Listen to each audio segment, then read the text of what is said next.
Yo, what's up everyone? OJ here. Welcome back to another video. Today, we've got a very interesting topic to discuss and something to get to the bottom of: the truth about Bayonetta 3 on the Nintendo Switch and what's going on. So all of this news comes about with Bayonetta 3 because since the game was revealed going on 3 years ago and we haven't seen anything outside of a CG trailer, there's been many people that have felt that the game has been canceled, and Hideki Kamiya has come out and slammed the door on that, saying that you need to throw that motion out. But what we're going to do is that we're going to talk about that first. We're going to get into what he had to say, and then we're going to discuss the truth behind what's going on with Bayonetta 3, because I think I have some good insight to add. So according to a VGC interview, here's what Kamiya had to say. Quote, "I'm on Twitter, so I see a lot of comments every day. I'm happy that there's still anticipation for the title, but one thing I would like to address is the trend I'm seeing, which is people who are starting to ask if the game has been canceled. I want you guys to take any concerns you have like that and throw them out the window immediately, because we're still hard at work on it and it hasn't been canceled by any means. Please look forward to it." So that's a very interesting comment that you don't always see from developers. Sometimes they just stay quiet on some things, or they'll just say, "Hey guys, we're working on it." But the fact that he was so defiant and saying, "Yo, like, throw that out the window, we're hard at work on this one here," one, shows a lot of confidence, right? But also two, kind of has a little bit of underlines in terms of what's going on here. So let's talk about the truth with Bayonetta 3 and why it was revealed when it was and what was going down. So if you go all the way back, let's just go ahead and put a little time capsule back to 2017. Now, Nintendo was in their first year or first some odd months of the Nintendo Switch, right? If you're looking at the system in that first half, I would say March and also April, June, July, you had a lot of the Nintendo-like first-party games. You had Splatoon 2, you had ARMS, you had Mario Kart 8 Deluxe, you also had Legend of Zelda Breath of the Wild, you had 1-2 Switch. There was a lot of stuff that was very Nintendo-y. But if you look at the second half, that's when you see a lot of the other types of games start to fill in. We get stuff like Skyrim and Doom and games like that. And Nintendo wanted to make a splash. So you lead all of that into the Game Awards, right? You have a system that, one, you want to make sure that you have core gamers, that you have people outside of the Nintendo pantheos that are looking at this system and that are trying to buy this system. That's the reason why Nintendo went out there and made sure that they got Doom and they got Skyrim and they got these type of games, heck, Resident Evil and all this. They wanted to have that on their system for the second half push of the Switch, along with some other stuff like Super Mario Odyssey, Fire Emblem Warriors, and other games, some ports like Pokken Tournament and things like that, some Bandai Namco support as well. Now we cut it to the Game Awards. Nintendo obviously is trying to make a big splash there, so they already knew that Bayonetta 1 and Bayonetta 2 will be coming out on the Nintendo Switch. But what better way to push the system as more than just a Nintendo first-party box than to have a brand new game? Because up until that point, we've been getting a lot of announcements that were PS3 and 360 games or PS4 or Xbox One games being brought over. But how about a new third-party game or a third-party style of game like Bayonetta? It's first-party because Nintendo is publishing it, but a game that started out not as a normal Nintendo franchise.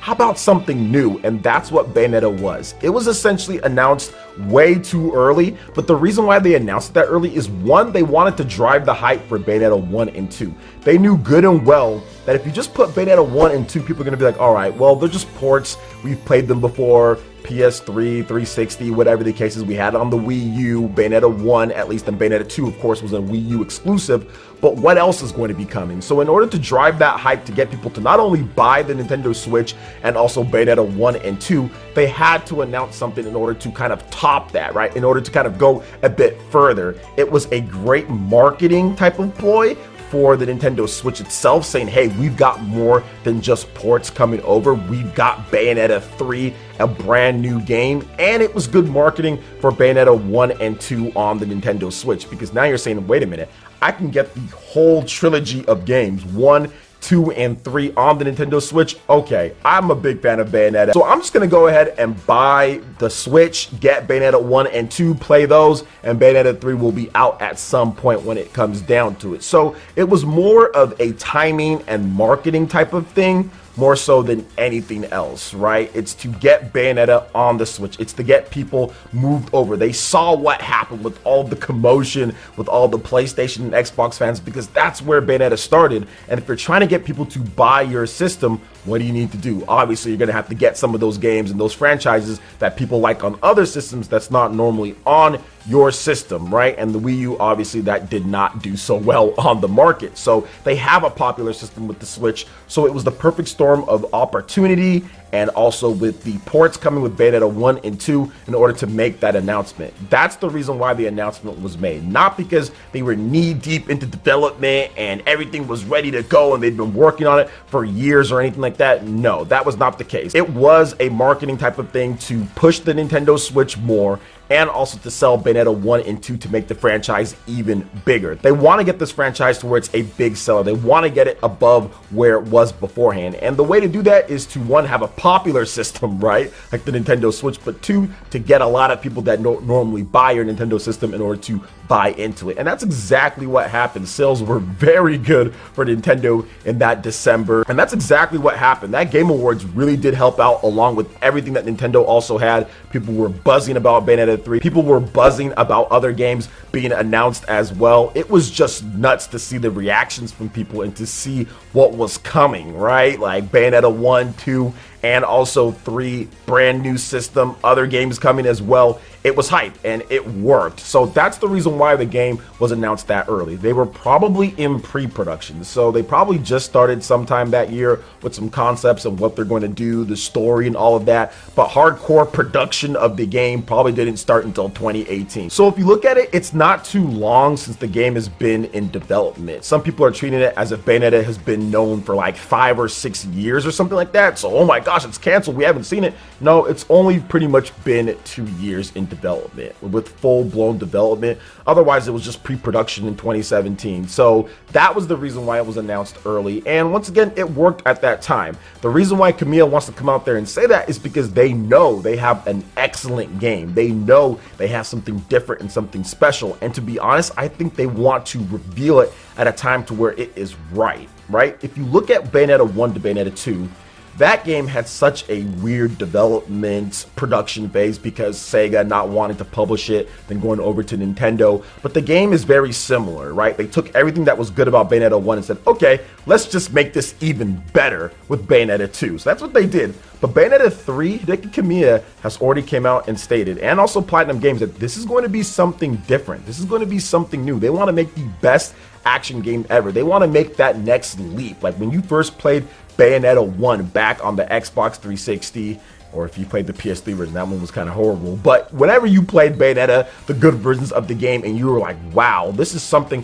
that I haven't experienced before. It's like Devil May Cry, but blown up, right? Because you had these weapons on your feet, you had weapons that you can carry, you had really cool advanced mechanics like dodge offset, that lets you continue combos after dodging, you had your witch time, so you had your thing from that era, and they kind of put it all together in a perfect storm that just created an amazing action game that, to me, still hasn't been rivaled yet. Bayonetta 2 to me is still the greatest action game that I've played. It is absolutely phenomenal when it comes down to it. So they want to take that next step. They don't want it just to be like a Bayonetta 2 plus, so a little bit better graphics, okay, different story. They don't want it to feel the same. I think they want to do some pretty drastic things. Now, don't get me wrong, I still think it's going to be Bayonetta. You're still going to see familiar things and you're going to be able to pick it up and play, but I think they're going to toy around with the mechanics to the point to where, wow, they're going to add in another really cool, amazing mechanic, like the second version of a dodge offset, or adding in like a mechanic like witch time, but it works in a different way, or adding in how you manipulate and play with weapons when you're Bayonetta, or even different characters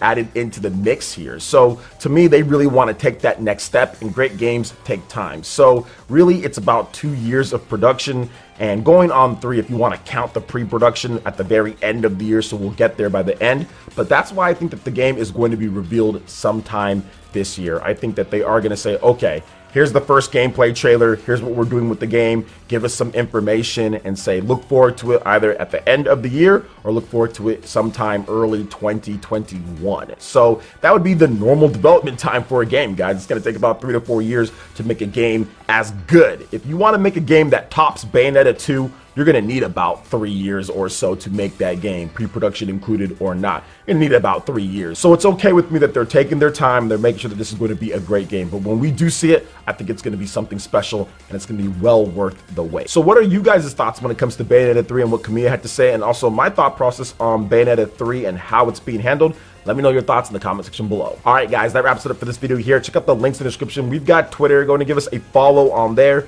Stay up to date on all latest gaming news and information. Also, make sure you like, comment, and subscribe, and share this video if you can. Thank you guys so much for watching, and we'll catch you for the next one. Peace.